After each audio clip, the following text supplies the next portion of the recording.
ভারত সফরে যেতে অস্বীকৃতি জানানোয় আইসিসির সিদ্ধান্তে চলমান টি-20 বিশ্বকাপ থেকে বাদ পড়ে বাংলাদেশ। এবার না খেলায় অনেকের মনেই শঙ্কা ছিল পরবর্তী বিশ্বকাপে সরাসরি খেলতে পারবে তো টাইগাররা। র্যাঙ্কিংয়ের ভিত্তিতে 2028 টি-20 বিশ্বকাপের টিকিট পেয়ে গেছে বাংলাদেশ দল। কেএম সনির রিপোর্ট। এবারের টি-20 বিশ্বকাপে বাংলাদেশ মাঠেই নামেনি। নিরাপত্তা শঙ্কার কারণে ভারতে যেতে রাজি হয়নি দল। তাদের জায়গায় খেলেছে স্কটল্যান্ড। অনেকের মন খারাপ হয়েছিল, কেউ বলেছিল সুযোগ হারালাম, কেউ বলেছিল ঠিকই করেছে বোর্ড। র্যাঙ্কিংয়ের হিসাব নিকাশ মিলিয়ে দেখা গেছে বাংলাদেশ সরাসরি 2028 সালের টি-20 বিশ্বকাপে খেলবে। অস্ট্রেলিয়া ও নিউজিল্যান্ডে বসবে সেই আসর। দূরের দেশ, কিন্তু স্বপ্নের মঞ্চ। আইসিসি বুধবার এক সংবাদ বিজ্ঞপ্তিতে জানায়, এবারের বিশ্বকাপে যারা সুপার 8-এ উঠেছে সেই 8 দল সরাসরি পরের আসরের টিকিট পেয়ে গেছে। নিয়মটা এমন, 2026 সালের বিশ্বকাপে সুপার 8-এ খেলা 8 দল, সঙ্গে স্বাগতিক 2 দল এবং র্যাঙ্কিংয়ের ভিত্তিতে আরও 2 দল, সব মিলিয়ে 12টি দল সরাসরি জায়গা করে নেবে 2028 আসরে।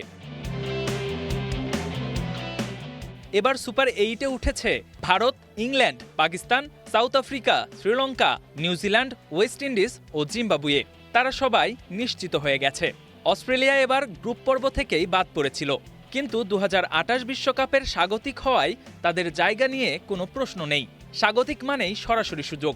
নিউজিল্যান্ড সুপার 8-এ উঠেছে, ফলে র্যাঙ্কিং থেকে সুযোগ পাবে 3টি দল। সেই 3টি দলের তালিকায় আছে বাংলাদেশ, আফগানিস্তান ও আয়ারল্যান্ড। মানে মাঠে না খেলেও হিসাবের খাতায় বাংলাদেশ এগিয়ে আছে। র্যাঙ্কিংয়ের কাট অফ সময় ধরা হয়েছে আগামী 9 মার্চ। সেদিন হবে বিশ্বকাপের ফাইনাল। আইসিসি জানিয়েছে ওই সময়ের আগে এমন কোনো আন্তর্জাতিক ম্যাচ নেই যেটা এই 3 দলের অবস্থান বদলে দিতে পারে। অর্থাৎ বাংলাদেশের জায়গা নিশ্চিত। 2028 বিশ্বকাপ 20 দলের আসর, বাকি 8টি দল আসবে আঞ্চলিক বাছাই পর্ব পেরিয়ে। সেখানে লড়াই হবে, ঘাম ঝরবে, স্বপ্ন গড়বে, ভাঙবে।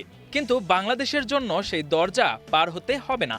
তারা অপেক্ষা করবে বড় মঞ্চের জন্য।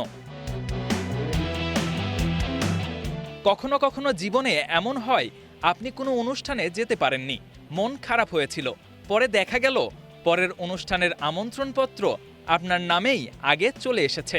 বাংলাদেশের গল্পটা যেন তেমনই। ক্রিকেটে সবসময় আলোটা থাকে মাঠে, কিন্তু কখনো কখনো অন্ধকারেও আলো জ্বলে। এবারের বিশ্বকাপে না খেলা বাংলাদেশের জন্য হয়তো ছিল অন্ধকারের মতো, কিন্তু সেই অন্ধকারের ভেতরে জ্বলে উঠেছে একটা ছোট আলো। সরাসরি 2028 টি-20 বিশ্বকাপে খেলা। KM Sony, star news.